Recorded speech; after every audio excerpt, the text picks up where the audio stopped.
lousy, but great program. So let me ask this cute question really quick before I move to the last serious question. Who is your favorite superhero? Marvel, they have in parentheses, and why? Do you think the superhero This is the second time I've been asked this question. What's up with this? People want to know. Someone told me there's a new Marvel show about Ant-Man or something like that. You like that one? No, I haven't met Ant-Man yet. You don't know? Look, I like watching the movies, and I wish I owned Marvel. As someone that believes in capitalism. I don't know, I'm kind of old school. I kind of like, I like the old school guys like Batman. A little dark people. I saw that there's Supergirl is on TV. I saw it when I was working out this morning. There's an ad promoting Supergirl. She looked pretty hot. I don't know what channel it's on, but I'm looking forward to that. What would you do to... That'll make this. What would you do to better the VA healthcare system? I'm trying to do it quickly. Yeah, you want to get me out of my home.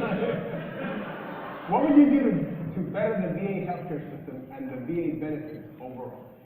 The VA is a disaster. 330,000 employees. Can you imagine that? It is just a monster. It's the largest healthcare system in the world.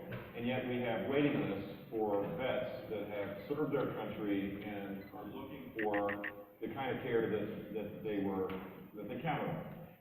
And in this kind of monolithic, internal-looking system, you have a tragedy that unfolded in the last year. People were bonused for taking people off waiting lists. The assumption was they would get care by getting off waiting lists. In fact, what happened was they didn't get care and some died. And only 3 people have been fired by this outrageous activity.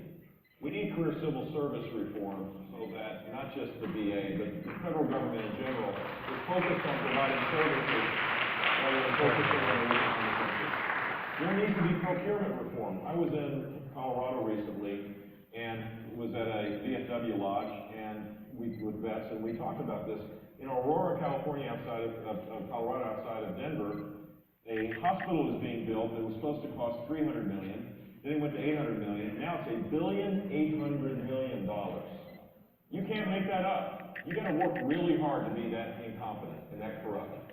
And so having I think the Army Corps ought to take over the construction projects of the VA. Veterans, most importantly, there's 2 things that I think are new to for the new veterans that are coming in.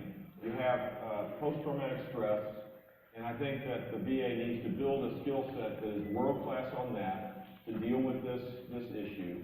There needs to be much more community engagement. There are homeless veterans in our country. There should not be a single veteran that is homeless wandering the streets.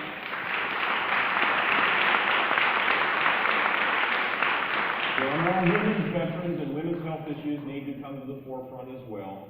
But the thing that I think would be the catalyst for reform of our veteran system is giving veterans more choice. They should have a card that allows them, if they want to go see their private doctor, or their private clinic, or their private hospital. Some will choose it, some won't. But here's what I know to be true. The minute you empower a consumer, the provider gets better. The minute there's choices, the providers have to innovate. They have to be focused on what it is that they need to do. If you can, as a vet, get an appointment in 30 days, and you're stuck, then there should be some consequence. And the consequence would be you lose that veteran, and someone in a private provider can provide a better care at a lower cost. We should empower the veterans, not the system. And that's how America works at its best.